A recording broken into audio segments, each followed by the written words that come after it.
Hello friends, welcome back to our channel maths and science trick and toys. આજના વિડીયોમાં આપણે વિજ્ઞાનનું એક મજાનું ટીએલએમ બનાવીશું જેનું નામ છે બળના પ્રકાર।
બળના પ્રકાર સંપર્ક બળ અને અસંપર્ક બળ અથવા તો બિનસંપર્ક બળ।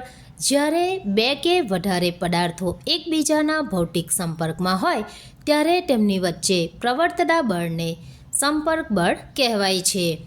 અસંપર્ક બળ અથવા તો બિનસંપર્ક બળ વસ્તુનો કોઈ બીજી વસ્તુ સાથે ભૌતિક સંપર્ક ન હોય ત્યારે તેમના પર દૂરથી લાગતા બળને અસંપર્ક બળ કહેવાય છે. હવે આપણે જોઈશું સંપર્ક બળનું ઉદાહરણ. તો બાણની ગતિ, પવનચક્કીની ગતિ વગેરે સંપર્ક બળ છે. જ્યારે અહીં આપણે ઉદાહરણમાં જોઈશું બ્રહ્માંડમાં રહેલો દરેક પદાર્થ બીજા પદાર્થ ઉપર બળ લગાડે છે તો એ અસંપર્ક બળ છે. હવે જોઈશું સંપર્ક બળના વધુ પ્રકારો. તો સંપર્ક બળના કુલ 3 પ્રકારો છે. એક છે સ્નાયુ બળ, બીજું છે ઘર્ષણ બળ અને ત્રીજું છે યાંત્રિક બળ. સૌપ્રથમ જોઈશું સ્નાયુ બળ. શરીરના સ્નાયુઓ વડે લાગતું બળ, જેને આપણે સ્નાયુ બળ તરીકે ઓળખીએ છીએ. ઉદાહરણ તરીકે હથોડો મારવો, પાણી ભરેલ ડોલ ઊંચકવી વગેરે સ્નાયુ બળના ઉદાહરણો છે. ત્યારબાદ જોઈશું યાંત્રિક બળ.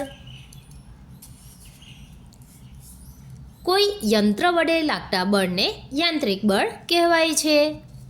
હવે જોઈશું ઘર્ષણ બળ.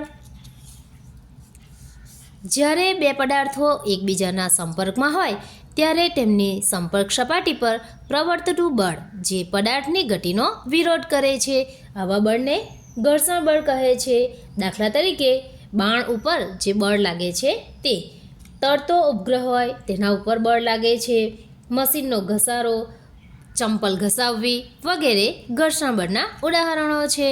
હવે જોઈશું બિનસંપર્ક બળ, જેના 3 પ્રકારો છે. એક છે સ્થિત વિદ્યુત બળ, બીજું છે ગુરુત્વાકર્ષણ બળ અને ત્રીજું છે ચુંબકીય બળ. સૌપ્રથમ જોઈશું સ્થિત વિદ્યુત બળ. એક વિદ્યુત ભારિત પદાર્થ બીજા વિદ્યુત ભારિત પદાર્થ કે વિદ્યુત ભાર રહિત પદાર્થ પર જે બળ લગાડે તેને સ્થિત વિદ્યુત બળ કહે છે.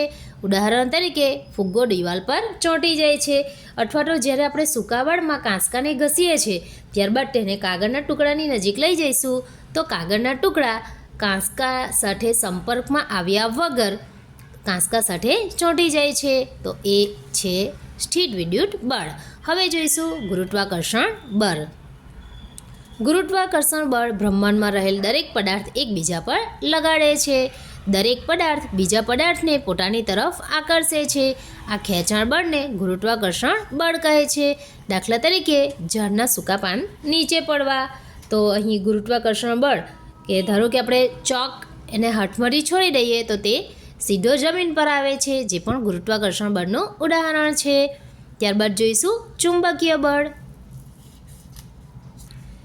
ચુંબક વડે બીજા ચુંબકીય પદાર્થ પર લાગતા બળને ચુંબકીય બળ કહે છે. દાખલા તરીકે ટાંકણી ચુંબક તરફ ખેંચાય છે. અહીં આપણે ધોરણ 6માં પણ શીખી ગયા છે કે જ્યારે ચુંબકના સમાન ધ્રુવો હોય એકબીજાની નજીક લાવીશું તો અપાકર્ષણ થશે.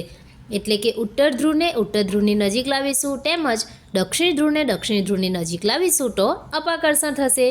જ્યારે ઉત્તર ધ્રુવને દક્ષિણ ધ્રુવની નજીક અને દક્ષિણ ધ્રુવને ઉત્તર ધ્રુવની નજીક લાવીશું તો આકર્ષણ થશે. તો આ છે બળના પ્રકારો. મુખ્ય 2 પ્રકાર, સંપર્ક બળ અને બિનસંપર્ક બળ. સંપર્ક બળના ફરીથી 3 પ્રકાર, સ્નાયુ બળ, યાંત્રિક બળ, ઘર્ષણ બળ. બિનસંપર્ક બળના 3 પ્રકાર, સ્થિત વિદ્યુત બળ, ગુરુત્વાકર્ષણ બળ અને ચુંબકીય બળ.